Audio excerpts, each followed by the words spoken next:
gostaria de ler um trecho da Palavra de Deus que se encontra no livro de Provérbios.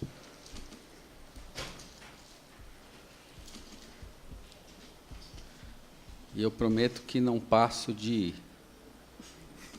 2 horas. Que o livro de Provérbios é muita sabedoria. Isso é brincadeira. Mas gostaria de ler o versículo 9 do capítulo 9. Diz assim: dá a instrução ao sábio, e ele se fará mais sábio ainda. Ensina ao justo, e ele crescerá em prudência. Eu trouxe essa manhã, pelo tema, 5º Encontro de Educação para a Sustentabilidade, esse copo aqui. Esse copo diz assim: o Flamengo ajudando a preservar o meio ambiente. A gente não precisa discutir as questões filosóficas de ser o Flamengo ajudando. Mas eu gostei da ideia. Porque quando eu estava a pensar sobre o que a gente poderia aqui, nesse momento devocional, compartilhar, eu pensei na caminhada do povo de Israel do Egito à Terra Prometida. Porque ali eles aprenderam, na prática, numa educação comunitária e coletiva, a importância da sustentabilidade. E eu pensei assim, o povo de Israel, naquela caminhada, aprendeu sustentabilidade com o próprio Deus. Deus mostrou que você não precisava de comer mais maná do que o necessário para a sua subsistência. Deus criou um sistema de saneamento básico, onde você teria que, do lugar onde você morava, andar uma distância e ali então, fazer as suas necessidades fisiológicas. Então, eu pensei, Deus ensinou ao povo uma caminhada de sustentabilidade. Aí, nisso, eu lembrei de uma frase escrita por Aristóteles, no livro Metafísica, que diz assim: é natural no ser humano o desejo de conhecer. Lembrei também de Paulo Freire, que diz assim: o primeiro passo para a transformação é a conscientização. E me voltei novamente para a palavra de Deus, que diz assim: dá a instrução ao sábio, e ele se fará mais sábio ainda. Esse momento de troca aqui é um momento de conscientização transformadora. Aí as pessoas falam, mas o pessoal da academia é muito teórico. Mas é aqui que nasce, aqui é o nascedouro de uma transformação da consciência das pessoas. Por isso, ele diz assim, o Salomão, sábio Salomão, ensina ao justo, e ele crescerá em prudência. Prudência aqui é uma palavra no hebraico que significa reflexão crítica. Então ele diz, ensina ao sábio, e ele ficará mais sábio. E nesse crescimento de sua sabedoria, ele se tornará um homem mais reflexivo sobre a sociedade em que vive. Então eu peço a Deus essa manhã que abençoe este 5º encontro e que nas trocas aqui realizadas nós possamos nos conscientizar da importância natural do ser humano e o seu desejo de conhecer, como dizia Aristóteles, nos conscientizando do nosso papel na sociedade e transformando a mesma, para que a gente possa ter mais sustentabilidade.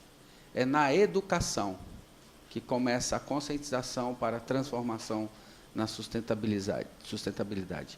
Deus abençoe muito este 5º encontro de educação para a sustentabilidade. Muito obrigado. E esse, como todo mundo sabe, é um encontro do projeto Pro Administração, que é financiado pela CAPES e que tem 2 propósitos principais. Primeiro, capacitar professores de administração e inserir temáticas no curso de administração que até então não faziam parte e que são consideradas estratégicas para o país, como a gestão social e a gestão ambiental, né?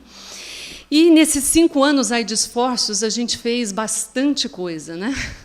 Então, nós tivemos muitos produtos, e hoje um pouco esse evento é um coroamento desse projeto. Então, nós produzimos 2 edições especiais na revista de administração Mackenzie, voltadas para o tema da educação para a sustentabilidade. Nós fizemos 3 missões de ensino e pesquisa, uma delas, inclusive, no exterior. Nossos professores, 2 coordenadores, foram conhecer as experiências internacionais, europeias, em educação para a sustentabilidade. Nós criamos o portal Pró-Administração para alimentar professores, né, quanto às suas práticas, com bibliografia, com os vídeos dos eventos. Nós orientamos 9 pesquisas, 6 dissertações de mestrado e 3 teses de doutorado. Só uma falta concluir, né? Acho que esse ano, até o começo do ano que vem, ela termina. Então, foram 9 pesquisas. Nós fizemos publicações internacionais e nacionais, inclusive com índice de impacto. E o livro, né, que é hoje um fechamento aí de tudo que a gente fez e que nós estamos distribuindo, e que traz um pouco, eu vou falar mais no final do dia de hoje, um pouquinho mais do livro, mas que traz relatos de várias experiências docentes e discussões teóricas nesse campo. E os encontros, né? Nós estamos no 5º, é um ano, cada ano nós fizemos um evento desse, que mostra, né, um pouco os grandes produtos do projeto, né, que representa né, a reunião de tudo isso que a gente faz, né, um momento em que todas as universidades estão aqui, todas as pessoas que colaboraram estão juntas. E esse encontro é especial por isso, porque é um momento de reflexão do nosso grupo também, o que a gente fez e o que a gente vai fazer daqui para frente.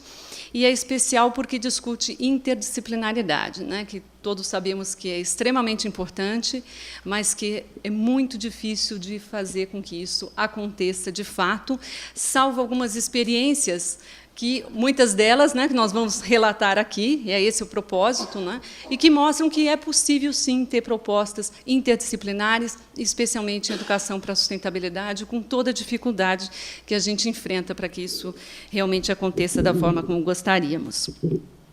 Então, o evento está dividido em 3 mesas, uma discussão primeiro um pouco mais teórica do que é interdisciplinaridade, a gente fala em multidisciplinaridade, transdisciplinaridade, e muitas vezes a gente fica, bom, mas realmente o que é isso, né? O que isso significa? Então, nós vamos ter o professor Fernando César Souza para falar com a gente. A professora Ivani Fazenda, infelizmente, não pôde vir por um compromisso com a CAPES, então ele veio representá-la, ele trabalha há 10 anos com a professora, né? Depois, o professor Nério Amboni, da Universidade Estadual de Santa Catarina, também vai falar da experiência dele. Ele vem estudando interdisciplinaridade em administração já há uns anos. O professor Sérgio Mancini, do SENAC, que tem uma experiência interdisciplinar muito interessante, né, que a gente acompanha há anos, porque o SENAC faz parte também do nosso projeto. Depois, na segunda mesa, vamos ter mais experiências, né, o professor Benilson Borinelli, da Universidade Estadual de Londrina, vem contar para a gente o trabalho que eles estão fazendo lá. A professora Silmara Lopes Gonçalves Dias, com a experiência da USP Zona Leste, e a professora Waverly Neubauer, que vai falar da experiência da metodista. E, no final, nós todos do projeto vamos fazer o nosso balanço e pedir a ajuda de vocês aí para a gente pensar, né, como é que a gente pode dar sequência a todo esse trabalho. Bom, eu espero que a gente saia daqui alimentados, né, dessa experiência. Essa primeira mesa vai até o meio-dia. Meio-dia a gente retoma às 2h, e eu peço para a gente retomar no horário para não atrasar. Às 5h termina a segunda mesa, e das 5 às 6 a gente faz o fechamento. Então, agradeço demais, e agora vou dar a palavra para os nossos convidados, mais uma vez agradecendo a presença de vocês. Professor Ivani Fazenda conversou comigo na semana passada e devido a um compromisso, como avisado aí pela professora Janete, né? Então ela falou: professor Fernando, vá até o Mackenzie e vamos conversar com ele sobre alguns desafios, algumas expectativas, tendências sobre inter, multi ou transdisciplinaridade, né? Basicamente, para começarmos, o próprio nome deste encontro já resume, ou já nos diz exatamente como a gente pode caminhar por estas frentes de trabalho, porque sustentabilidade é, por essência, um ato interdisciplinar. Ou é, por essência, um pensamento ou um desejo transdisciplinar. É, por natureza, um princípio multidisciplinar. Então, já estamos bem. Eu acho que é o primeiro começo, é nesse ponto aqui. E aí foi lançada uma pergunta, né?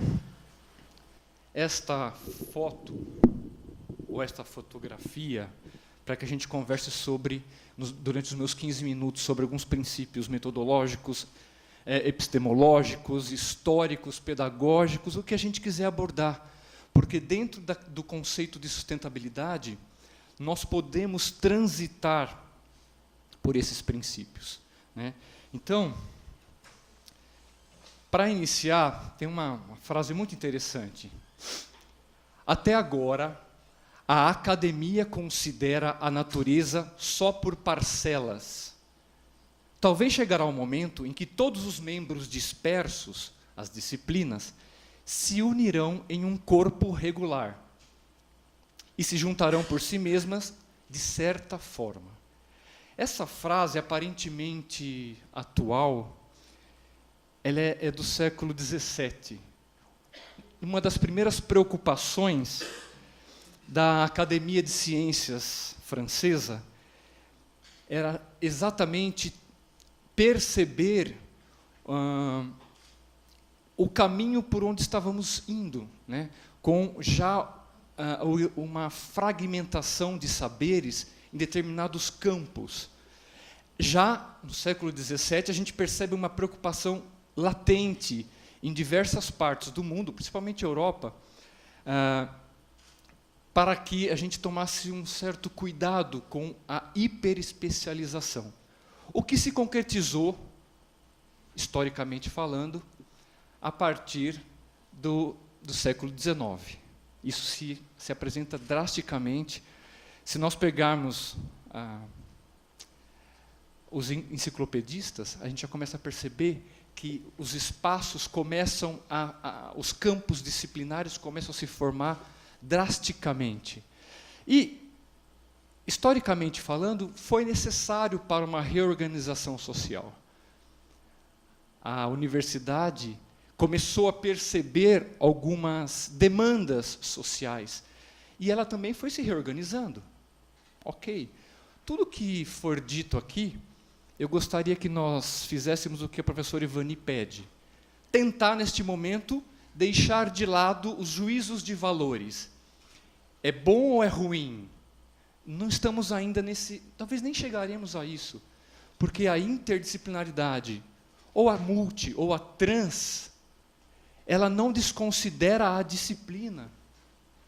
Quando eu falo de qualquer uma delas, inter, trans, multi, pluri, agora tem mais, agora não, a circundisciplinaridade, que já é antiga, e a alterdisciplinaridade. Quer dizer, não importa o prefixo, o que importa é o ato de aprender. Quando eu estou discutindo no campo da epistemologia, se eu sou inter, se eu sou transdisciplinar, ou se o meu ato é multi, eu novamente caio numa armadilha de claustro disciplinar e epistemológico. Esse é o grande cuidado que nós tomamos lá na PUC de São Paulo, no grupo de estudos e pesquisas em interdisciplinaridade, que eu pertenço, e também sou professor do Centro Universitário Ítalo-Brasileiro, lá na Zona Sul de São Paulo. E também sou técnico de desenvolvimento profissional aqui do SENAC, sou vizinho de vocês aqui no SENAC São Paulo. De qualquer maneira, há uma armadilha quando a gente tenta novamente nos caracterizar como inter, pluri, trans ou disciplinar. Então, primeiro passo é que tomemos um certo cuidado ao escolher um ou outro. Quando tem uma pergunta que vocês colocam ali, como avançar em direção à Inter? É isso, né, professora? Eu não conheço o trabalho brilhante que a professora comentou que tem feito nos últimos anos na área de administração. Mas posso garantir que eles já são, por excelência, interdisciplinares. Porque interdisciplinar é a disposição que eu tenho para algo. Multidisciplinar também é uma disposição que eu tenho para, no mínimo, dialogar com o meu par, dialogar com o professor ao lado, entender a demanda da sala de aula, entender os aspectos políticos e sociais. Então, esses entendimentos precisam de um diálogo, minimamente. Quando eu possibilito espaços dialógicos, ou melhor, dialéticos, eu estou disposto a alguma coisa. Eu estou pronto a receber ou a doar.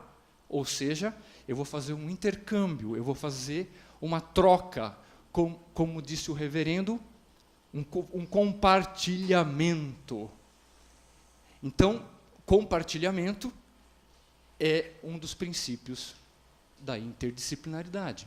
Se eu quiser começar a desenhar alguns dos princípios, eu vou tentar não ficar muito dentro de uma única caixa, né? E aí, se eu estiver voando um pouco, vocês me avisam, tá? Porque às vezes eu fujo um pouco do script aqui. Mas estar no espaço da administração, para mim, é estar em casa, né? Porque eu sou bacharel em administração, né? E me aventurei no campo da educação, e agora estou me aventurando no campo da saúde, para dizer que saúde e educação não poderiam jamais estarem separadas, como estão. Percebam historicamente o que aconteceu? As áreas foram se fragmentando por N motivos, históricos, políticos, corporativos, não importa. E não permitiu que conversássemos mais. E aí a gente tem, como eu comentei, do século XVII na França, mas também a partir do século XIX, final de XIX e o século XX inteiro, de grandes teóricos e teorias, pedindo para que nos aproximássemos novamente.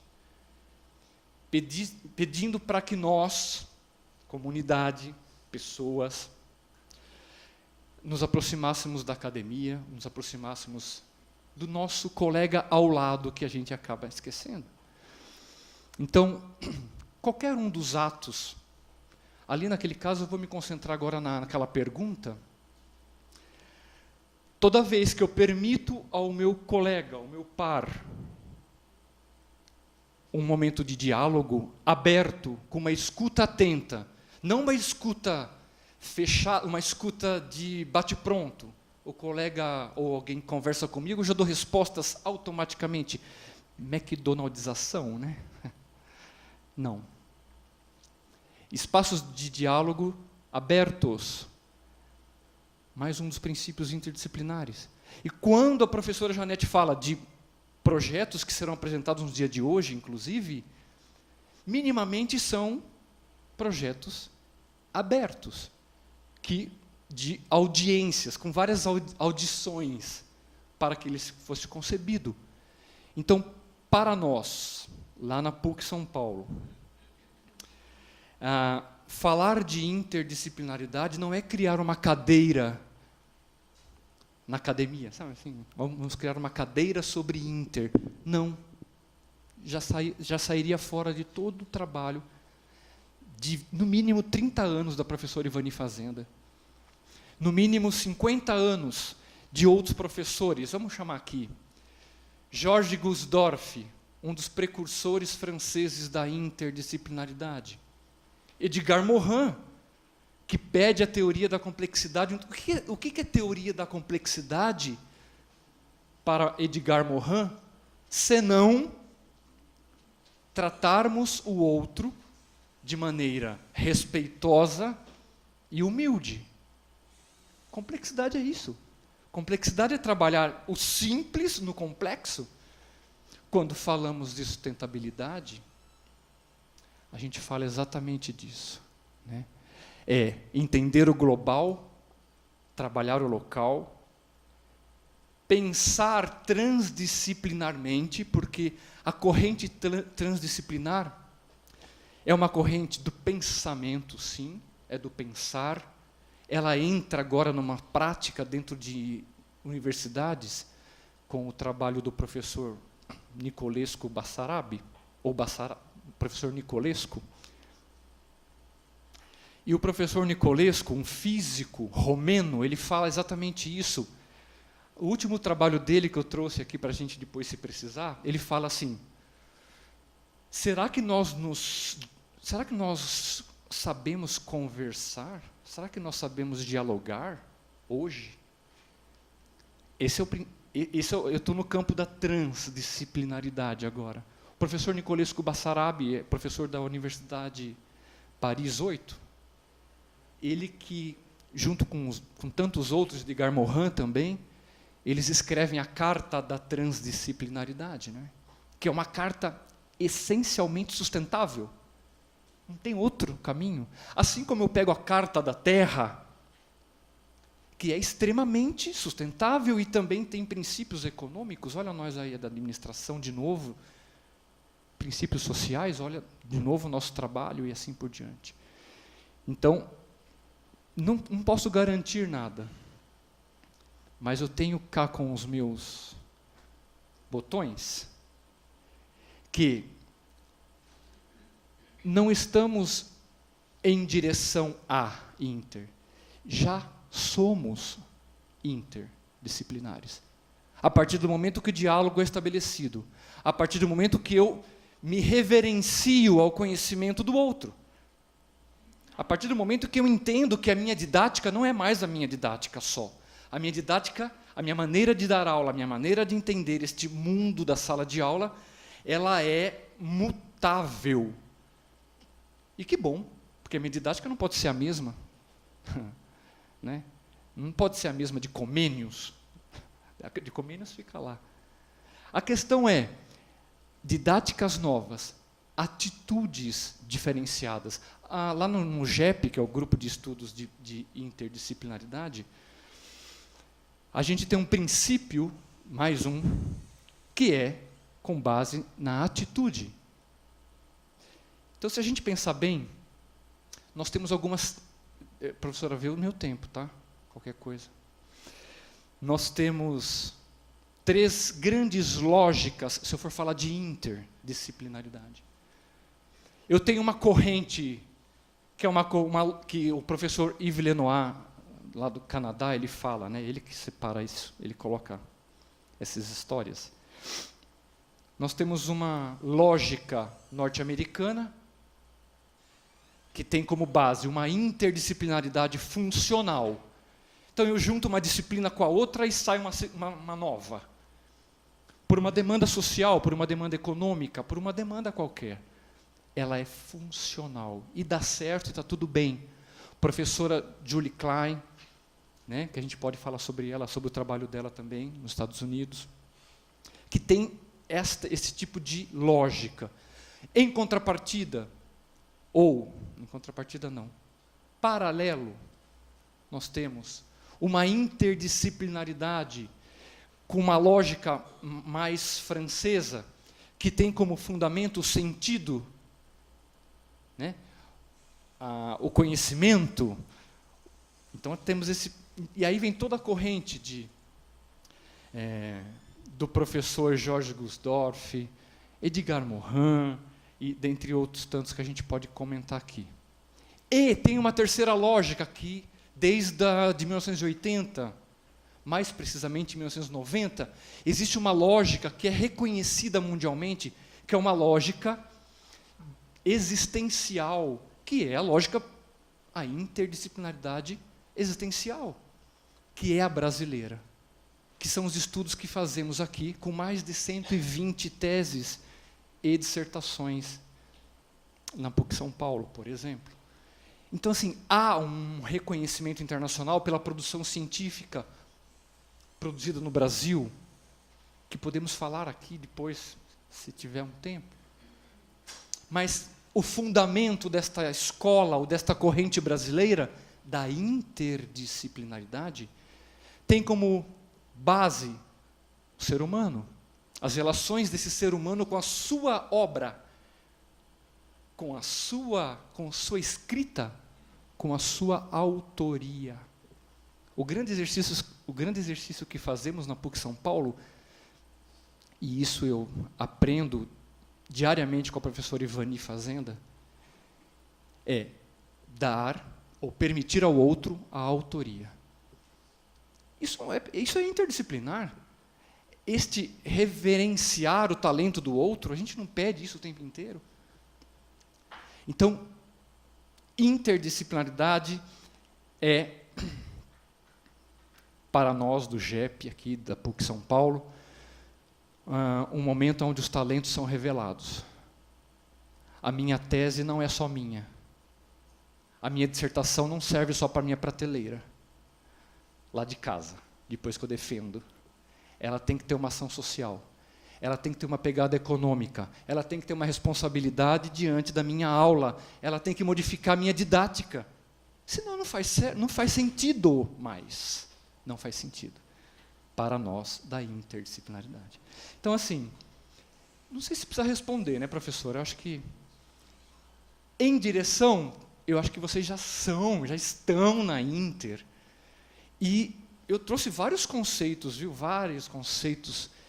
Conceitos não, várias definições sobre sobre pluridisciplinaridade, sobre transdisciplinaridade. Tem tudo aqui que vocês quiserem ter aqui no meu... Mas a gente conversa depois, né? Eu acho que... Olha, eu fiz certinho. Tem até as resoluções do MEC, né, pedindo para que os cursos de graduação tenham currículos flexíveis e interdisciplinares. Tá, mas o que é isso? Se eu não dou oportunidade para que os professores conversem. Né? Mas tem um pouco de cada coisa aqui, viu? De qualquer forma, estou muito contente de estar aqui como administrador, né? Ou como um aluno, um bacharel em administração, e tentando fazer uma... A foto vai ficar ali, nem falei, né? Tem tempo, professora? 1 minuto? Às vezes eu quebro o protocolo, tá, gente? Me perdoem. Aí, esta árvore... O que acontece com essa árvore é o seguinte: quando eu tinha 15 anos, nós da turma lá da 6ª série do Fundamental plantamos. Em 2009, quando voltei como aluno, como pesquisador de doutorado, fotografei-a. E ela serviu como um grande símbolo, ou que nós trabalhamos na interdisciplinaridade, como uma grande metáfora para a minha escrita do doutorado, de doutoramento. E aqui a gente pode colocar todas as possibilidades. Se eu entrar pela linha multidisciplinar, eu vou conversar com alguns professores dessa escola e vou falar: professores, 7 de setembro está chegando, dia da árvore. Não, 21 de setembro, né, que é o dia da árvore. Dia da árvore. Vamos fazer um projeto multidisciplinar? Poderíamos ir por esse caminho. Cada professor vai para um canto, pensa numa lógica dentro da sua disciplina e monta um belo de um projeto multidisciplinar. Deu conta. Se eu chego nessa escola e falo: professores, dia 21 de setembro vai chegar, a árvore cresceu, vamos fazer uma homenagem. Mas eu quero um projeto interdisciplinar. Há um diferencial aí. E não basta que eles me entreguem partes da sua disciplina para compor o projeto. partes de disciplina para compor um único projeto, ainda pode permear o campo da multidisciplinaridade. Num projeto interdisciplinar, as perguntas virão. Os professores falarão, bom, mas para quê? Se só tem 5 árvores num terreno gigante que poderia ter 40, 80 árvores. No projeto interdisciplinar, eu não aceito, não é possível aceitar que as partes cheguem escritas e eu faça a coisa acontecer. Não dá. Precisa ter sentido o dia da árvore para o corpo docente. Só a disciplina dele não vai dar conta. E assim vai. Para encerrar, se eu chego nessa mesma escola e falo, oi, 21 de setembro vai chegar, dia da árvore. Vamos montar um projeto transdisciplinar? Aí os professores, beleza, vamos. Aqui acontece um ato que é mais do que uma entrega de documentos, que é mais do que uma pergunta do tipo, por que só uma árvore existe? Transdisciplinarmente, os professores vão querer fazer com que esta cidade do interior de São Paulo, onde essa árvore está até hoje, esta árvore seja um símbolo de uma política pública para o município. Não fique apenas no espaço da escola. Não habite apenas a minha disciplina. Esta árvore, num projeto transdisciplinar, extrapola qualquer muro. Extrapola qualquer disciplina. Porque transdisciplinarmente falando, é além das disciplinas, muito além. Não cabe mais. Então, numa única imagem, nós é que damos o tom do projeto. E aí talvez a gente possa depois conversar um pouquinho mais sobre esses tons. Detalhar, se vocês acharem por bem, os princípios da inter, da multi, da trans. Podemos até criar um aqui, não tem problema. Né? E aí vai, e assim vai o caminho. Muito bem. Eu acho que eu respondi algumas coisas. Eu falei, né? Respondi, né, professora? Então tá, muito obrigado por enquanto. Daqui a pouco estamos ali, tá? Obrigado. É com muita honra que eu agradeço o convite, encaminhado pela professora Janete, pela professora Arilda. Como a professora já mencionou, meu nome é Nery Amboni, eu sou da UDESC, da Universidade do Estado de Santa Catarina. Eu faço parte do Centro de Ciências da Administração, ESAG, o nosso diretor-geral está aqui, o professor Arnaldo. E para vocês terem algumas informações a mais do professor, eu fui da primeira comissão do Provão, da CESUMEC, na época em que o Paulo Renato era ministro da Educação. Eu também fui membro e vice-presidente da Comissão de Especialistas de Ensino de Administração da CESUMEC. Ajudei a construir a Resolução 293 dos cursos de graduação em Administração. Fui um dos principais articuladores da criação das diretrizes curriculares nacionais, aprovadas em 2004 para os cursos de graduação em administração, e eu sempre tenho feito um paralelo, desde o currículo mínimo de 66, que foi o currículo mais aberto que nós tivemos em toda a nossa história do ensino da administração. Depois nós tivemos um retrocesso com a Resolução 293, quando ela chegou ao ponto de limitar, estabelecer percentuais de formação, mas, graças a Deus, nós conseguimos reverter essa composição de percentuais nas diretrizes curriculares nacionais. Como o professor da PUC já falou, as diretrizes curriculares nacionais, elas têm e contemplam uma série de princípios. Um deles, o professor já citou, a questão da flexibilidade, a questão da organicidade, a questão da sequência lógica de conteúdos. E nós temos acompanhado, e nós temos percebido que grande parte dos cursos de graduação em administração, apesar deles estarem trabalhando com as diretrizes curriculares nacionais e com todos esses princípios e liberdades conferidas, nós temos verificado que em muitas escolas os currículos são extremamente burocratizantes. E, como foi colocado aqui pela professora Janete, como avançar em direção à interdisciplinariedade? Eu começo com um ponto bastante delicado.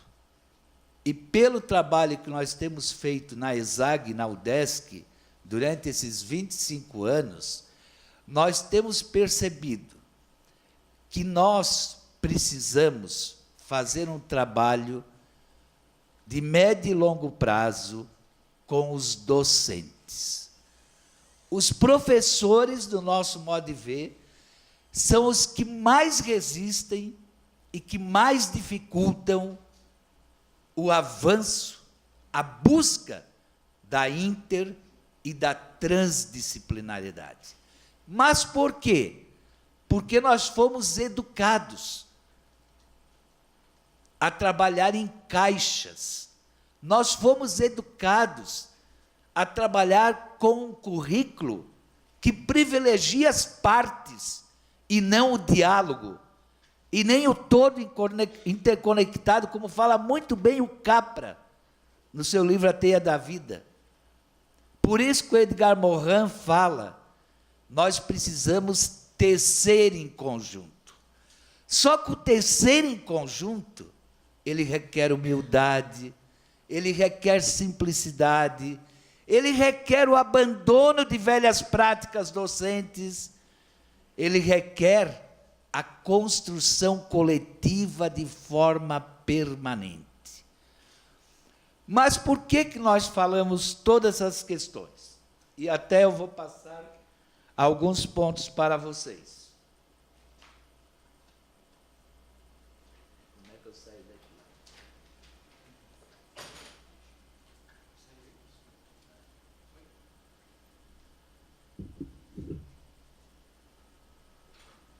Até eu vou passar uns pontos para vocês que fazem parte de todo o trabalho que nós temos procurado desenvolver junto ao curso de graduação em administração. Quando eu ingressei na ESAG, depois de 2 meses eu assumi a posição de diretor de ensino. E na época nós tínhamos um diretor extremamente proativo, empreendedor, um agente de mudanças. E lá, em 91, nós começamos o trabalho da busca da interdisciplinariedade. No curso de graduação em administração empresarial. Então, nós temos nesse slide o que a gente tem verificado, e com muita frequência. O pensamento nas partes, valorizar só o quanti, o que está palpável ou for palpável, porque muitos ainda estão pensando que o paradigma dominante é o da previsibilidade e certeza, e não é mais. Hoje nós convivemos, e eu tenho uma opinião muito bem formada, certo ou errada? Eu não acredito no conceito de certeza, não acredito no conceito de verdade, por quê? Porque, na nossa opinião, nós convivemos com níveis de certeza. Por que o professor fala e afirma?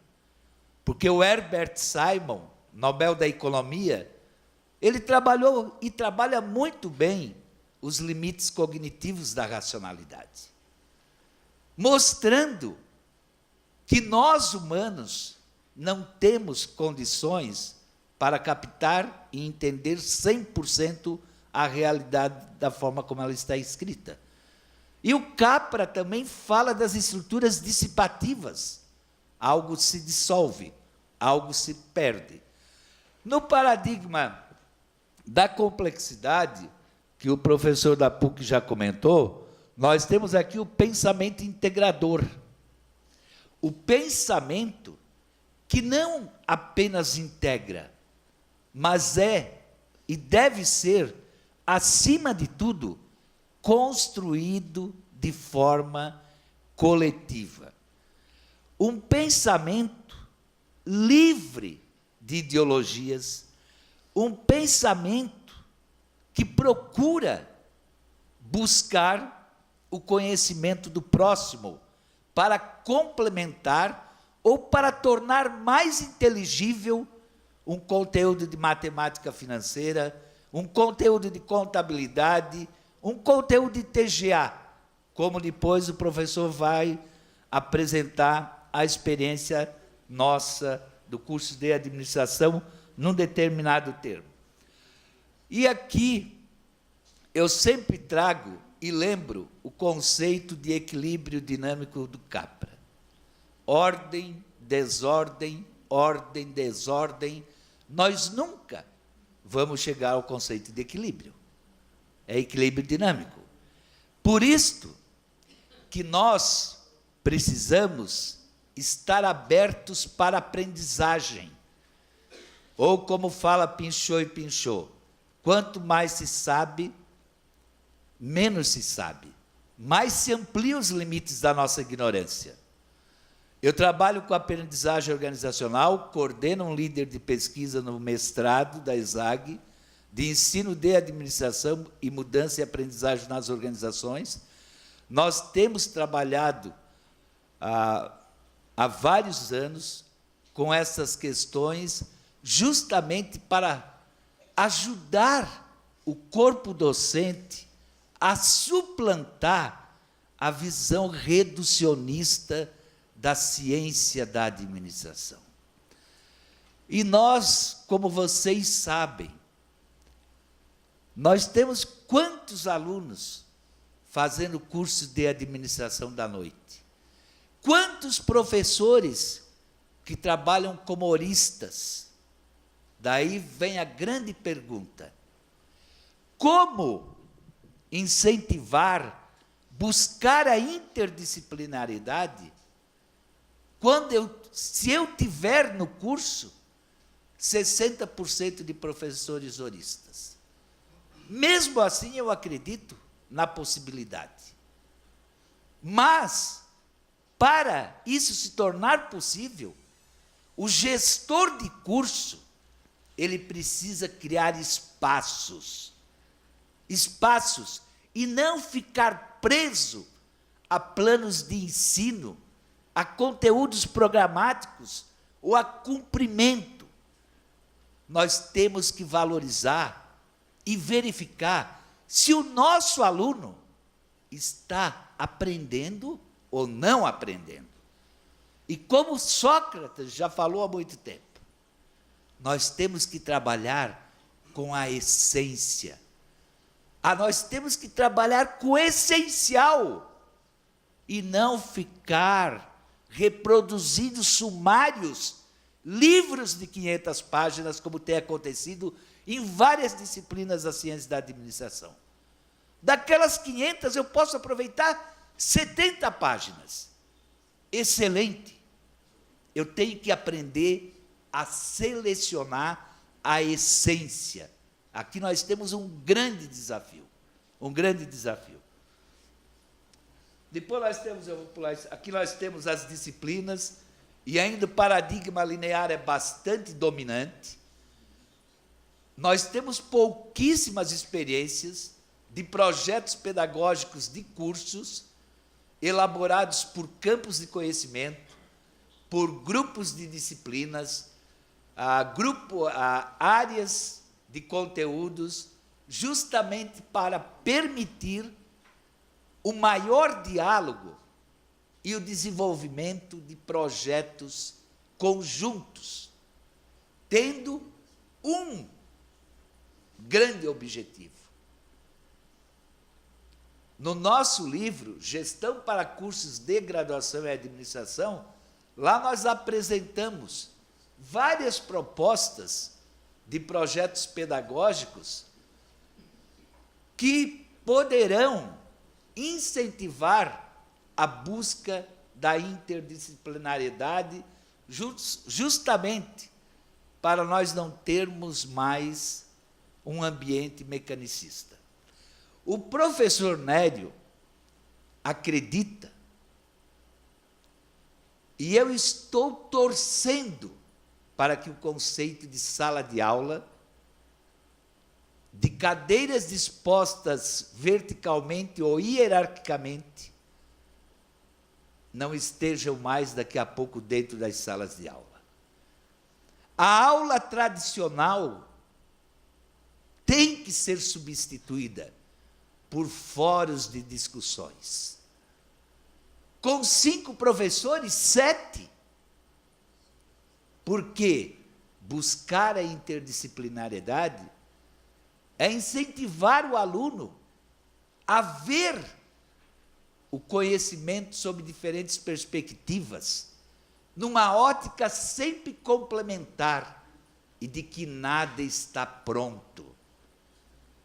No paradigma linear, a contabilidade é vista da forma X.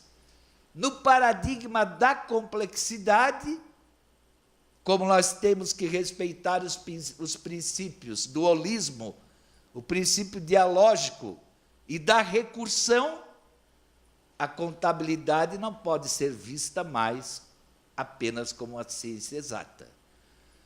E daí começam a surgir as grandes polêmicas. Mas será que nós temos que incentivar só a reflexão, como fala o Donald Schoen no seu livro, A Formação do Profissional Reflexivo? Aprender na ação, aprender sobre a ação, e aprender na ação e sobre a ação da ação. Então, nós temos várias questões. E aqui nós falamos do diálogo que o professor tanto falou. Como que a ESAG iniciou o programa, a busca da interdisciplinaridade? Nós implantamos, em 1991, como nós falamos, o Programa de Integração Horizontal e Vertical de Conteúdos Programáticos. Este programa, ele serviu como mola propulsora para a consagração dos projetos interdisciplinares que fazem parte do projeto pedagógico atual do curso. O programa, então, ele tinha por objetivo fomentar discussão. Nós reuníamos os professores por semestre, na nossa escola nós chamamos de termo, escolhíamos um coordenador e lá os professores do semestre procuravam discutir os conteúdos, metodologias de ensino, sistema de avaliação, atitudes docentes, comportamento discente e uma série de outras questões, bibliografia, justamente por quê? Para os professores daquele semestre terem consciência de que eles não poderiam mais ficar ensinando sem conhecer o que o colega do semestre estava ensinando. Nós tivemos ganhos fantásticos, ganhos fantásticos. Então, esse projeto ele contemplou reuniões de sensibilização, foi feito um trabalho bastante intensivo, convidamos palestrantes externos, e já fica aqui o convite para a professora Janete visitar a nossa instituição, em data a ser combinada, reuniões de sensibilização, como outros praticantes, reuniões pedagógicas e reuniões de socialização e feedback. Estas reuniões aconteciam antes, durante e pós-semestre. coordenadas sempre por um coordenador. Então, aqui nós temos um exemplo de reuniões pedagógicas. Ali nós temos disciplinas de semestre, conteúdos, metodologias, forma de avaliação. Nós tínhamos o coordenador, disciplina 1, disciplina 2, disciplina 3. Então, eles sentavam e discutiam todos esses conceitos e também o conceito em comum. Qual é o conceito que o professor de contabilidade tem de sustentabilidade? Qual é o conceito que o professor de TGA tem de sustentabilidade? Então, aqui nós temos depois reuniões pedagógicas por semestres e fases. Depois nós temos aqui por blocos de disciplinas. A partir de tudo isso, nós identificamos pontos fortes, fracos, identificação de melhores práticas de diálogo entre disciplinas, professores e alunos, resultante das reuniões pedagógicas, escolha, implantação, acompanhamento e avaliação de melhores práticas de diálogos entre disciplinas, professores e alunos. Aqui nós temos o exemplo da metadisciplina. Pegamos a tecnologia da informação e da comunicação, e todas as disciplinas, elas trabalhavam em volta da tecnologia da informação. Depois nós temos, e aqui nós chegamos à conclusão de que todo o trabalho que nós fizemos ao longo do tempo tinha servido como mola propulsora para a implantação de projetos interdisciplinares. Então, hoje nós temos no nosso projeto pedagógico, no primeiro semestre, que lá é chamado de primeiro termo, Projeto Interdisciplinar 1, tem por objetivo fazer com que os alunos, em equipes, coordenada pelos 5 professores, desenvolvam um trabalho para ter uma visualização e integração da profissão e do setor da economia. No segundo semestre, tem o projeto que o professor Nélio coordena, que é Diagnóstico Setorial e Planejamento Estratégico, que depois eu vou explicar como que ele está estruturado. Depois nós temos o projeto interdisciplinar 3, Organização e Reorganização de Empresas, e aqui nós temos sistema de informações, nós temos disciplinas âncoras que sustentam e ajudam a entrelaçar os demais conteúdos, jogos de empresas, que é uma excelente ferramenta para os alunos começarem a casar conteúdos de recursos humanos, marketing, finanças, logística e outras questões. Pesquisa junto às empresas, tem o projeto de estruturação de novos negócios, banca de investimentos e gestão de projetos e consultoria. Em todos os projetos desenvolvidos por equipes, sob a coordenação de um professor, com o envolvimento de todos os professores, o projeto é desenvolvido no transcorrer do semestre, com acompanhamento de todos os professores. No transcorrer da disciplina são realizadas reuniões, porque nós não queremos que o aluno tire uma nota baixa. Nós queremos que o aluno aprenda a refletir de forma entrelaçada, que se mexer num ponto forte da empresa, esse ponto forte vai abalar a contabilidade, os métodos estatísticos e a teoria econômica. E aqui nós temos o trabalho, só quero apresentar essa estrutura. Nós temos aqui uma estrutura bastante simples. O objetivo do trabalho é analisar as articulações. Os alunos fazem uma pesquisa, eles têm que apresentar esse trabalho no auditório, ou eles têm que trazer o empresário, os empresários têm participado maciçamente desse projeto, porque o objetivo é buscar as articulações dos resultados da pesquisa de campo com os conteúdos ministrados pelos professores. TGA 2, métodos estatísticos, contabilidade e matemática financeira. Então, vou passar rapidinho. Então, aqui nós temos um bloco que é comum. Lá na primeira modalidade de trabalho interdisciplinar, ou na tentativa, né, nós temos os trabalhos multidisciplinares, como o professor da PUC falou. Cada um tendo um produto diferente. Antes da implantação desse projeto, nós tínhamos trabalhos com 5, né, com trabalhos totalmente diferenciados. Agora não. Agora eu vou ter uma empresa atendendo 5 disciplinas. 5 disciplinas. Daí aqui nós temos os pontos que são trabalhados, e eu quero mostrar para vocês aqui, ó. Essa parte aqui. Na parte 7 e a parte 7.2 são as partes mais importantes do trabalho. Os alunos, depois de terem desenvolvido todas as partes do trabalho, eles são obrigados a elaborar um texto que demonstre como que os conteúdos estão articulados. E depois, para quebrar as pernas do aluno, para dizer que ele não pode ter uma visão reducionista, nós trabalhamos com cenários. Saída de 2 fornecedores tradicionais da empresa com representação de 50% no fornecimento de produtos. Ele tem que fazer uma análise para mostrar os reflexos em todos os tópicos, todos os tópicos trabalhados no projeto interdisciplinar.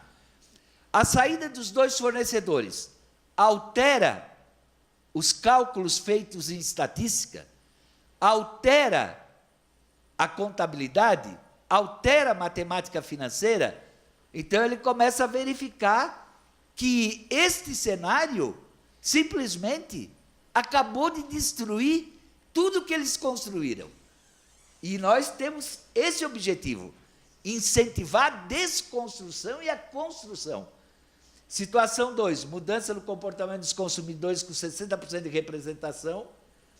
E situação 3, análise dos impactos de uma medida econômica favorável de expansão no mercado. Esse trabalho é desenvolvido no 2º semestre. O professor Nério que coordena. Eu sou um grande entusiasta da busca do diálogo. Vocês devem ter passado por diferentes experiências. Hoje o professor Nério fala de estatística na disciplina de TGA, para mostrar a complementariedade. O professor de estatística está falando, entende alguma coisa sobre TGA, matemática financeira. Então, os professores têm um linguajar muito mais comum do que separado e divorciado de um farol. Então, o professor de economia, matemática financeira, contabilidade, eles estão vendo, e eu fiquei muito contente nesse semestre. O professor de estatística, professor Nério, você trabalha a questão dos indicadores. Eu vou trazer também a questão dos indicadores para o bloco de estatística. E hoje, então, nós estamos agora reformulando, fazendo a recombinação para fortalecer cada vez mais o diálogo, o trabalho coletivo. Mas a interdisciplinaridade, ela tem e deve ser buscada. Mas as instituições de ensino superior precisam desenvolver um programa de reeducação, principalmente do seu corpo docente. Muito obrigado. Realmente um prazer e uma alegria estar aqui com vocês. Eu agradeço muito o convite. É um fórum assim muito rico. Acredito que essa oportunidade de estar conversando esse assunto com vocês é uma coisa que é muito rara, não é muito comum, né? A gente conversa, mas juntar todas essas pessoas num evento como esse, fruto de um trabalho longo de pesquisa, acho que é uma coisa muito legal, que eu tive a oportunidade de participar, inclusive.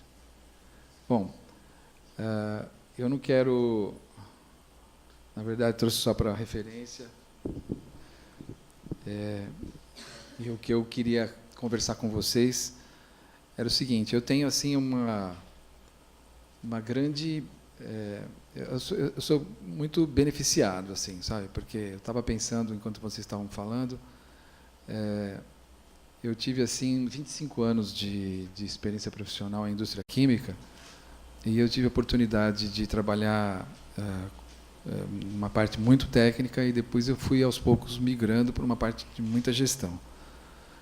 E graças aos profissionais que eu fiquei ligado, eu tive a oportunidade de sair um pouquinho do mundinho fechado tecnicista, né, e abrir um pouquinho minha mente para uma outra visão, mesmo trabalhando em engenharia. Diríamos que nos últimos 8 anos que eu estava só trabalhando numa indústria química, eu tive a oportunidade de abrir muito a minha mente, inclusive quando eu fiz o meu pós em administração.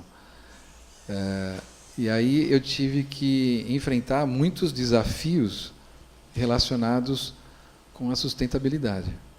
Muitos desafios, dilemas. E aí que eu tive que, né, criou-se um espaço dialético, né? Efetivamente tivemos que conversar com muitas pessoas, muitos envolvidos, e eu fui muito motivado a usar de muitos valores que eu adquiri ao longo da minha vida, que os meus pais me deram, que as minhas comunidades me forneceram, né? Eu acho que isso está na base de tudo que a gente faz sobre esse assunto e sobre outros assuntos também. Aí eu acabei fazendo uma opção de querer sistematizar tudo aquilo que eu não tinha muito tempo para ver, né? A gente sabe como trabalha na indústria, a gente está o tempo todo correndo atrás de apagar incêndio. E aí eu tive uma oportunidade muito boa de encontrar algumas pessoas, as pessoas certas, que me indicaram determinados caminhos para atender a minha demanda. Eu queria sistematizar tudo que eu tinha visto, todo o conhecimento que estava ocorrendo lá, mas não era sistematizado. A cada desafio que eu enfrentava, a cada problema que a gente enfrentava. E aí eu acabei parando no meu curso lá no Procam, Ciência Ambiental, um curso interdisciplinar que o professor Pedro coordena, muito desafiador, né, numa realidade difícil, né, um programa criado em 89, o professor Goldenberg criou vários programas com essa mesma visão, uma visão, diríamos, naquele momento muito avançada, né, e com muitas resistências, né? Obviamente, porque o sistema vigente era diferente. Bom, essa experiência foi bastante rica. Eu pude me aprofundar em tudo aquilo que eu vi. E, em paralelo, eu também fui beneficiado por mais uma coisa muito legal, que eu encontrei um grupo de pessoas numa instituição, me identifiquei lá, achei meus amigos, um grupinho lá, achei minha turma lá, que falava muito aquilo que eu estava buscando, que eu estava estudando. Então, a sinergia era muito grande. E aí eu tive a oportunidade de desenvolver aquilo que eu estava estudando efetivamente numa prática de ensino, e numa prática diferenciada de ensino. O Senac tem, notadamente, uma veia grande de inovação. Muita coisa poderia ser bem melhor, mas muita coisa é muito interessante lá e única. Então, a gente tem algumas pessoas, em determinados pontos, que definem, por exemplo, sustentabilidade como valor da instituição.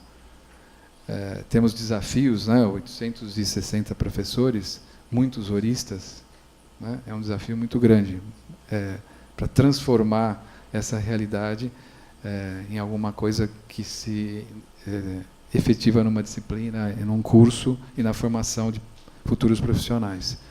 Mas existe uma intenção efetiva top-down, né, que já é uma grande coisa. Você não tem que trabalhar bottom-up, né? Obviamente que tem muita coisa que a gente faz bottom-up, que ainda não está no nível que a gente gostaria que tivesse. Mas Aí, em paralelo também, eu tive a oportunidade de participar de um grupo de pesquisa ligado à FIA, voltado para a educação corporativa, que é justamente, alguns dizem que nos Estados Unidos, no começo, quando surgiu a educação corporativa, diziam que era a concorrente da universidade tradicional, né? Então, até chamam lá de universidade corporativa, né?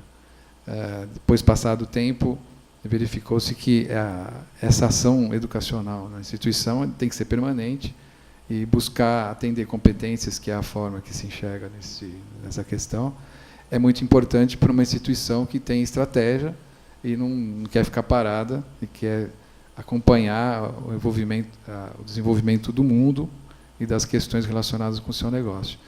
Mas esses assuntos todos fizeram assim tem uma sinergia muito grande. Então, eu estudo como as instituições no Brasil estão enfrentando a questão da formação para a sustentabilidade, porque, como essa é a minha área, eu atuo nesse grupo de pesquisa exatamente voltado para isso. Então, a gente faz pesquisa específica sobre isso, trabalha com empresas especificamente voltadas para isso. É interessante ver como tem muita coisa que essas empresas estão buscando que, puxa vida, tinha que vir da graduação, tinha que vir antes da graduação, né? Como é uma mudança que está propondo, com certeza, isso é normal, né? Só que assim, isso orienta bastante a ação que a gente tem que tomar dentro da graduação. E a gente teve e ainda tem a oportunidade de fazer isso lá no SENAC. Tem umas características próprias do SENAC, muito parecidas com a que o meu colega Nério colocou, voltadas para projetos integradores, né, que a gente chama lá agora, que são projetos interdisciplinares, né, que são grandes desafios, né, acontece em todos os semestres, em todos os cursos, né, de graduação, todos.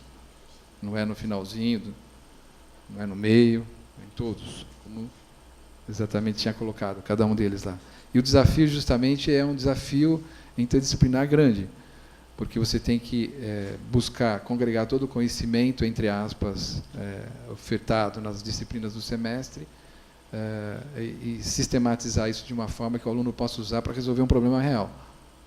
Então, é um desafio grande do professor, dos professores, né, mas tem um professor responsável, ou dois, por isso. E a instituição tem que estar preparada para estar buscando desafios reais.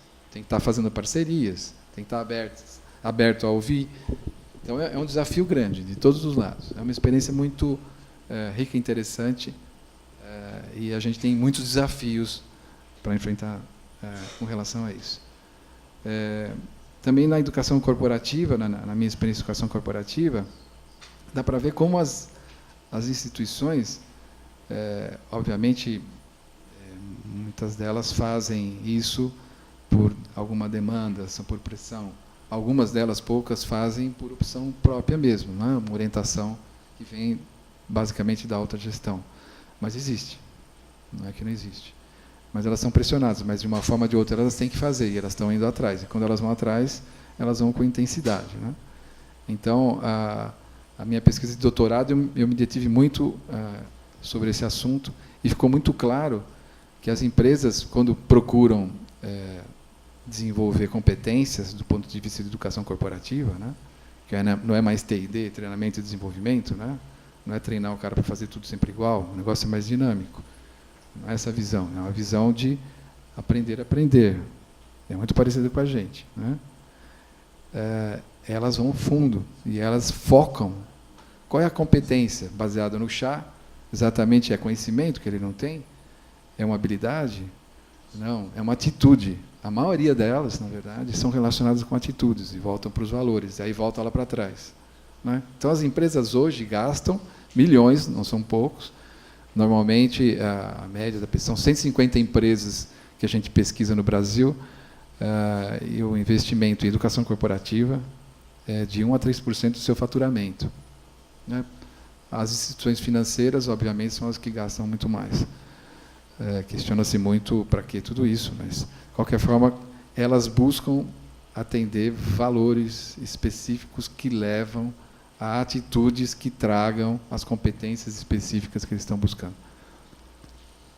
E, como isso está muito relacionado com a sustentabilidade, né, tem uma palavrinha, na verdade, um conceito relacionado com sustentabilidade muito importante que, tirando isso da sustentabilidade, para mim não é sustentabilidade, que é o conceito de partes interessadas. Então, buscar responder aquela questão do nosso evento de hoje, para mim, significa a forma, o como buscar, e que abre, na verdade, para tudo relacionado com a transdisciplinaridade, a interdisciplinaridade, você está aberto ao espaço de conversa, ouvir, é o responsiveness do accountability. Você está disposto a ouvir opiniões diversas, contrárias, das suas partes interessadas, amplas. Então, para mim, olhando essa experiência das instituições e olhando para dentro da escola, eu acredito que nós, enquanto escola, podemos fazer muito mais nos abrindo para essa questão.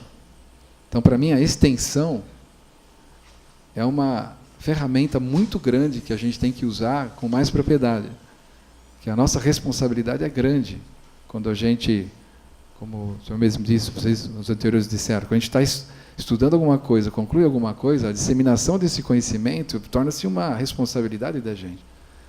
Então, manter isso num formato, por exemplo, que só poucas pessoas podem acessar, é uma omissão. A disseminação desse conhecimento amplo, por entre as partes envolvidas, e isso pode ser feito através da extensão, é urgente, não é? Em todos esses assuntos relacionados com sustentabilidade. Então, eu acredito, assim como já acabou. Assim como nós estamos terminando a década de educação para a sustentabilidade que foi estabelecida pela Unesco, né? E é coordenada pela Unesco. Tem uma reunião agora em novembro, lá no Japão, que vai fazer um resumo, vai ter o relatório final e já tem o lançamento das novas diretrizes para a continuidade do trabalho.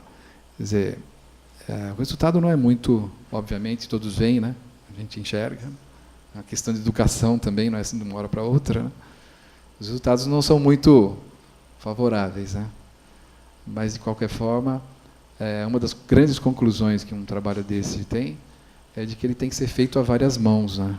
E que não pode ser feito isoladamente.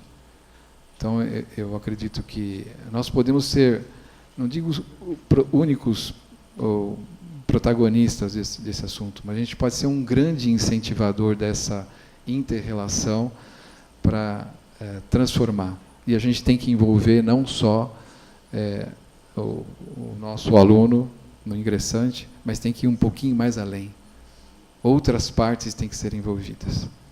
Eu estava num evento no semestre passado, lá na Poli, e encontrei com um estudante americano de doutorado, que estava fazendo doutorado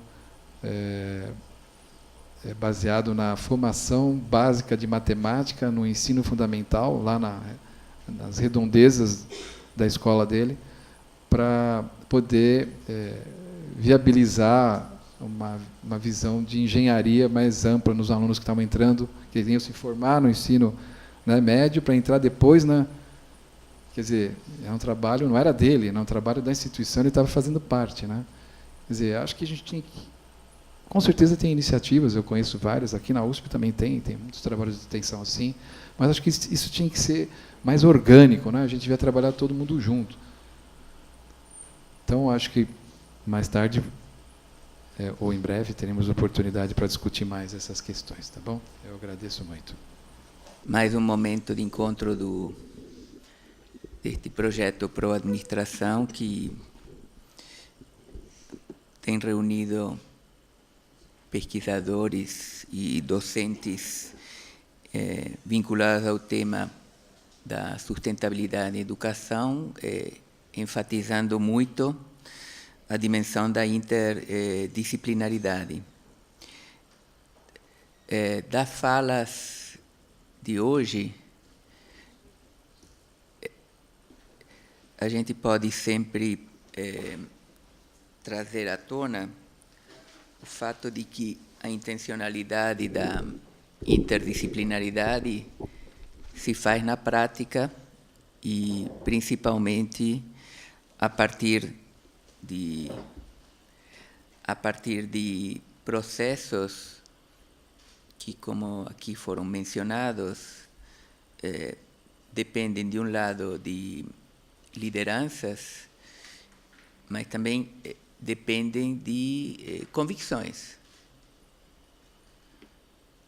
Eu posso admitir publicamente que eu tenho um DNA interdisciplinar desde a minha formação, então isso me torna uma pessoa permeável, mas isso não significa que eu sou os outros, né?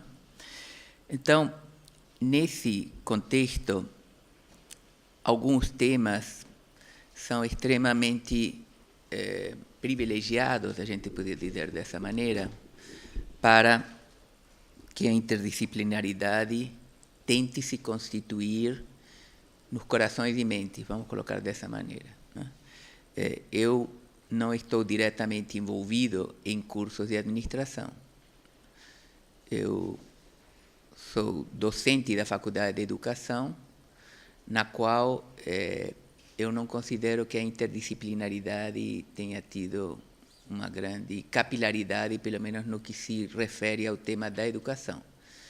Mas a minha experiência desde o ano 95 no programa de pós-graduação em ciência ambiental, um programa que foi criado durante a gestão do professor Goldenberg e antecedendo a Conferência Rio 92,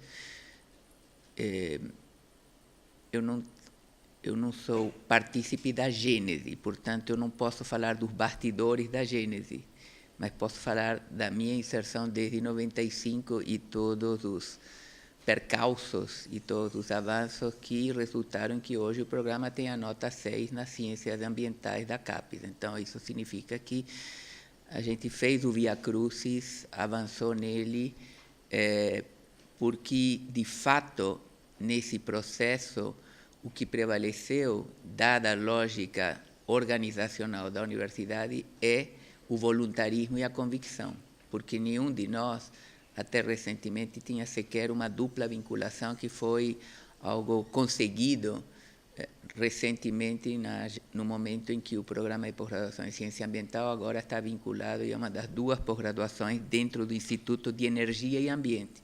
Então, são vários componentes interessantes. Instituto de Energia e Ambiente, para a maioria talvez seja desconhecido, mas Instituto de Eletrotécnica e Energia da USP seja conhecido. Pois bem, em 2013 foi aprovado, a partir de uma proposta feita pelo diretor do Instituto, o professor Hildo Sauer, que mobilizou toda a comunidade do IEE, até para escolhermos um nome, né? E o nome que foi aprovado, digamos, por uma ampla maioria, foi Instituto de Energia e Ambiente, o que já revela um posicionamento de uma instituição muito tradicional, já que ela existe desde 1902, né? Então podemos fazer as contas de quanto tempo tem. Primeiro chamado Instituto de Eletrotécnica, depois de Eletrotécnica e Energia, agora de Energia e Ambiente. E foi aprovado por unanimidade no Conselho Universitário da USP, que também representa uma importante vitória, já que não é dos conselhos mais progressistas, digamos, que a gente tem, né? Então, esse preâmbulo eu acho que é importante para introduzir justamente os desafios que estão colocados para se fazer na prática, algo que tem uma característica interdisciplinar na formação, pelo menos no que estou falando em pós-graduação. Mas aí, até na publicação do livro, no artigo do professor Beduski comigo, tem o exemplo da EASH, mas eu não sou professor da EASH, portanto não posso falar sobre isso, mas obviamente representa também um avanço nessa direção. a Silmara estará aqui, então ela poderá estar comentando exatamente isso.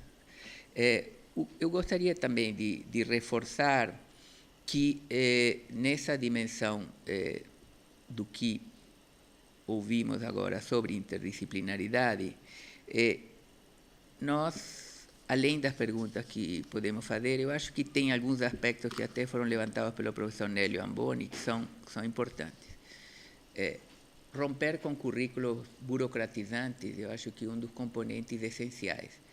A questão dos diálogos que se estabelecem a partir de disciplinas também são absolutamente fundamentais. Mas, acima de tudo, o que, do meu ponto de vista, é o fator de mudança é a visão dos próprios docentes, porque o trabalho coletivo pode ser feito, porém, mantidas ainda as características das caixas de conhecimento de cada um, né? Então, esse, obviamente, se coloca como uma das experiências que a gente tem elementos para inovar. E a inovação também está colocada justamente na forma como se trabalha e como se ensina, não sei se a melhor palavra, se ensina, ou como se coloca para aprender, mas como se coloca para os alunos um momento da graduação, que é muito diferente da pós-graduação, né? Mas no momento da graduação, como se sensibiliza para um tema. Principalmente a temática ambiental, que até muito recentemente se dizia que era apenas uma questão de moda, né? E como se introduz a dimensão da transversalidade sem que isso também se transforme num fetiche, né? Portanto, digamos, eu até escrevi um artigo recentemente num livro que vai ser publicado, organizado pelo professor Arlindo Filippi, sobre interdisciplinaridade, e esse artigo foi escrito justamente por 3 pessoas em áreas de conhecimento diferentes. No meu caso, um sociólogo, o professor Leandro Giatti, um biólogo com formação em saúde pública, e o professor Tércio Ambrisi, um climatólogo. Então, nós fazemos parte de um centro chamado Incline, não, de mudança climática da USP, que justamente tem essa preocupação de trazer o tema do clima dentro de uma perspectiva interdisciplinar. Porque nas áreas de conhecimento das chamadas ciências exatas, naturais e biológicas, sempre prevalece uma argumentação das métricas. E na área das humanas está presente uma argumentação do desejo, da organização social, da subjetividade, né? E aí está colocado o desafio: como se articulam esses 2 momentos de conhecimento. Não é simples. Não é simples dizer que 400 ppm é um sinal de catastrofismo, não, climático, mas precisa ser trazido à tona essa questão, inclusive trazido à tona essa questão para os estudantes de administração de empresas, que estarão no futuro em empresas privadas e de organismos públicos também, eu não vou separar um do outro, né? É importante destacar isso. Mas isto nos coloca justamente um desafio. Estas pessoas que estão sendo formadas com uma vocação ou com uma finalidade de atuar para organizar instituições que têm uma atividade econômica ou uma atividade político-social e que precisarão se rever ao longo dos próximos anos. Não são datas definidas, mas se hoje está colocado que o atual modelo produtivo é um modelo extremamente predatório e que terá de se modificar, pode ser num século, 2, não sabemos, isto implica, obviamente, em que as mentalidades, as formas de pensar, aquilo que o Morin chama de reforma do pensamento, aquilo que nós podemos dizer seja o diálogo da complexidade com a objetividade da resposta, nos coloca enormes desafios para não simplificarmos o que é também a interdisciplinaridade. Eu coloco isso porque foi um ano retrasado, eu participei num evento organizado pela CAPES sobre interdisciplinaridade. Não sei se algum de vocês estava presente. E foi muito curioso, não? Porque para mim era como se estivesse me ensinando o beabá, não? Então, mas para a maioria das pessoas isto era uma novidade. Ah, é verdade, precisamos ser interdisciplinares. Então, houve uma série de palestras onde se trouxe esse tema a partir da CAPES. Bom, isto já é um passo importante, porque nos introduz para algo que está colocado na instância maior, digamos, de organização da vida universitária brasileira, como um tema que tem que perpassar a formação das pessoas que estão se formando, não? Então, isto é um tema relevante. Agora, na minha experiência profissional, eu diria assim, que nós nos esforçamos para sermos interdisciplinares, mas não sei se o atingimos. E eu sempre digo, transdisciplinário eu serei na próxima encarnação. Nesta, se eu conseguir formar pessoas cujo trabalho tenha uma clara expressão de que houve um diálogo entre áreas de conhecimento, me darei muito por satisfeito, não? Eu digo isso porque, de certa maneira, a pergunta que eu quero fazer aos três palestrantes é se interdisciplinaridade, na visão de vocês, na experiência de vocês, é uma necessidade ou um fetiche, e como isto se coloca para a reflexão sobre o próprio papel da interdisciplinaridade associado com a sustentabilidade, porque o que é importante destacar é justamente o quanto se avança para que os novos quadros profissionais tenham efetivamente uma compreensão sobre o papel que eles, enquanto profissionais, com uma visão de interdisciplinaridade, podem avançar em relação à sustentabilidade. Vocês vejam que até nos debates presidenciais agora, praticamente essa palavra não aparece, não? Claro, há uma candidata que tem isso também no seu DNA, mas praticamente não aparece, porque sempre fica em segundo plano o tema em face ou à crise econômica, ou à crise econômica global, ou à necessidade do desenvolvimento, mas justamente a formação de pessoas que percebam que esta convergência é absolutamente essencial para se pensar uma sociedade que tenha uma garantia de sobrevivência em virtude de todos os equívocos que foram construídos ao longo do tempo. Claro, eu digo equívoco no sentido de algo mais recente, porque até poucos anos atrás, digamos, eram os ecólogos, os biólogos que falavam do tema de resiliência, mas hoje todos estamos falando de resiliência, mesmo que não saibamos bem o que se trata, não? Mas o tema está introduzido cada vez mais presente até naqueles que estão envolvidos no processo decisório. E a segunda pergunta que eu ia fazer está associada com... tem a ver um pouco já com o conteúdo da minha fala, não? Ou seja, de que forma a interdisciplinaridade contribui para inserir o futuro dos administradores em ações que sustentam visões de sustentabilidade em empresas? E de que maneira isto está presente no diálogo que vocês estabelecem nos cursos? E o terceiro tema é de que forma as mudanças climáticas e as necessárias mudanças nos processos produtivos já colocam na formação dos alunos a necessidade de uma nova reflexão sobre o que é formar gestores que tenham uma visão de sustentabilidade nas duas áreas específicas de atuação. O que eu quero dizer é áreas específicas de atuação, tanto nas empresas como nos governos, né? Mas notadamente nas empresas, porque são as empresas que são responsáveis por mudanças nos processos produtivos.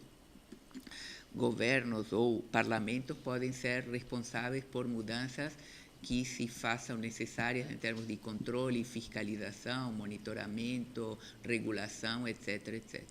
Então, são essas 3 questões que eu estou colocando para vocês e espero que a gente possa estar dialogando e polemizando bastante, porque eu acho que esta é a finalidade de um encontro com estas características. Muito obrigado. Eu acho que eu posso colocar logo as minhas questões, né, e depois nós passaremos para os apresentadores e os professores, né, e depois abriremos para a discussão, né, talvez, quem sabe, a gente possa criar um espaço de diálogo aqui, né, em prol da questão de como avançar na interdisciplinaridade. Bom, conforme as brilhantes falas, né, do professor Fernando, Nério, Sérgio, do professor Pedro, agora no final, ficou claro, né, e evidente o caráter polissêmico da palavra interdisciplinar, né, que envolve uma rede de significados, desenvolvendo diferentes prefixos, diferentes armadilhas. E eu fiquei pensando, né, que esta rede semântica, vai muito além, né, como foi dito também pelos professores, da busca simplista, de conexões entre conteúdos ou de um processo de ligação e integração entre disciplinas. A compreensão do conceito de interdisciplinaridade amplia-se a partir de um novo olhar da ciência. Então, amplia-se a partir de um novo olhar sobre a ciência. E este movimento alcança também a interação, o compartilhamento entre pessoas, né? Na criação de espaços de diálogos, na construção coletiva permanente, como falou o professor Nério, sendo estas algumas das condições para o desenvolvimento de uma atitude interdisciplinar, ou seja, para o desenvolvimento da prática interdisciplinar. Bom, eu, infelizmente, não tive o privilégio do professor Pedro de ter o DNA da interdisciplinaridade, eu estou em busca de aprender a interdisciplinaridade. Enfim, a minha questão, né, para os professores e para todos nós aqui, seria essa, né? Ou seja, como operacionalizar isso? Eu sei que o professor Nério e o professor Fernando, a experiência do professor Sérgio também, vários pontos foram evidenciados, né? Mas eu acho que a gente poderia discutir um pouco mais sobre isso, né? Como operacionalizar a prática interdisciplinar, como avançar na busca da interdisciplinaridade, né? Que é o objetivo principal desse nosso encontro. Bom, seria essa a minha sugestão para a discussão. A partir dessa minha vivência e, digamos, da necessidade de mostrar o porquê a interdisciplinaridade é uma necessidade, nós podemos trabalhar com alguns casos concretos, não? Eu vou me reportar a algo que está absolutamente atual. O caso do Ebola, não? Em princípio, o Ebola ele é um problema de saúde pública. Mas lendo bastante material de jornalistas em publicações internacionais, até porque estava fazendo o editorial do próximo volume de Ambiente e Sociedade que a gente edita, comecei a refletir um pouco sobre o fato de que o Ebola não é apenas uma questão de saúde pública, porque na hora em que nós observamos o avanço do Ebola e nas regiões onde o Ebola está se multiplicando e com números que, obviamente, preocupam a Organização Mundial da Saúde, porque ela colocou um estado de emergência e todas as nações civilizadas já começam a estabelecer muros, não? Aviões que não podem ir até Serra Leoa, etc., etc. Nós temos aí alguns elementos interessantes para pensar justamente a dimensão que nos obriga a formar pessoas com uma visão que da interdisciplinaridade se desdobra em uma percepção da importância da intersetorialidade, não? Porque é dessa questão que se trata, ou seja, se ela é uma necessidade para que as pessoas dialoguem entre os diferentes, porém com o mesmo objetivo. No caso, estou aqui falando do ebola, como poderia falar de mudanças climáticas.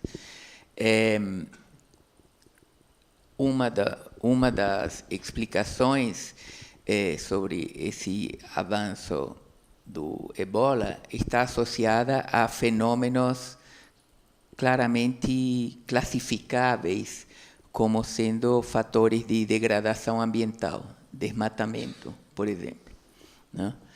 O ebola é transmitido por roedores, não? Transmitido por morcegos, etc. Então, esses animais, em virtude do desmatamento, têm se aproximado das áreas urbanas dessas regiões. E isso tem sido um fator que tem provocado esse descontrole, digamos, independente não, concomitante a fatores de ordem sanitária, de gestão de saúde pública, da pobreza, da desigualdade, e todas essas variáveis que existem, da imigração absolutamente caótica, etc. Mas o fato interessante é observar que não é apenas uma questão de saúde pública, mas é uma questão também do fato de que essa população, por conta da necessidade de sobrevivência, tem desmatado, ou por conta dos projetos de mineração, que são muito intensos também em vários desses países, ou da exploração do petróleo, como é o caso da Nigéria. A Nigéria até, eu li ontem, que cancelou as aulas até 13 de outubro, não? Para tentar controlar esse risco que, enfim, está aí colocado, não? Então, é interessante que estou trazendo esse exemplo, porque a partir de alguns exemplos que nós possamos estabelecer, como expressou o Sérgio, dialeticamente, mas também a partir das convergências de conhecimentos, percebemos o quanto que, a partir dessas compreensões de realidade, é muito mais plausível sensibilizar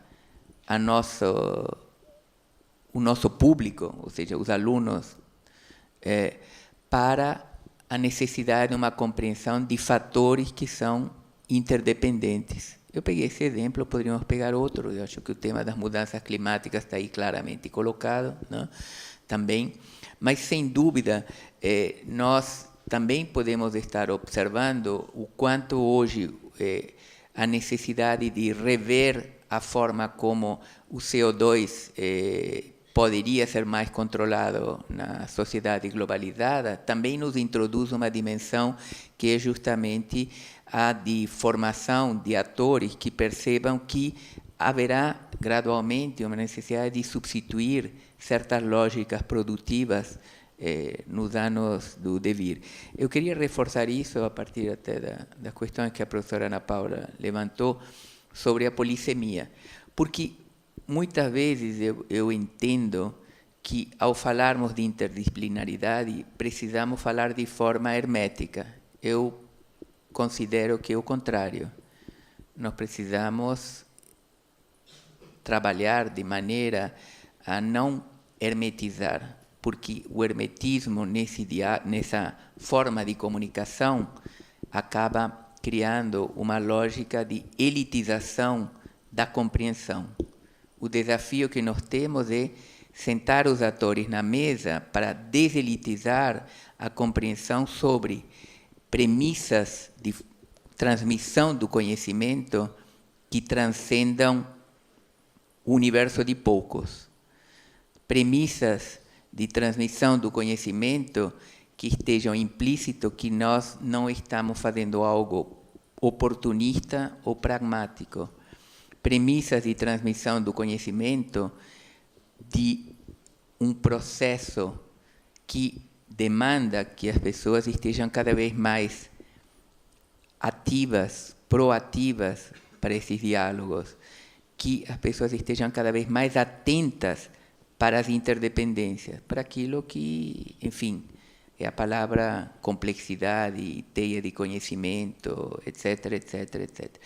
Além de, obviamente, romper com essas lógicas burocráticas feudais nas quais cada um quer permanecer ao seu, porque a sua garantia de emprego, de conhecimento, etc. e tal, não? Então, é nesse sentido que eu trouxe um pouco essa problematização, porque, obviamente, nós não sairemos com respostas fechadas, mas sairemos principalmente deste tipo de encontro que tem que se multiplicar em cada espaço, no sentido de que a produção do nosso conhecimento esteja permeada e percolada por uma visão, claro, dependendo do tema, nem todos podem ser, mas esteja percolada cada vez mais por uma preocupação, digamos, daquilo que nos interessa, que é uma sociedade cada vez mais sustentável, com atores proativos pela sustentabilidade, com menos greenwashing, não? E com muito mais compromissos que efetivamente rompam com círculos viciosos de paralisia que muitas vezes observamos.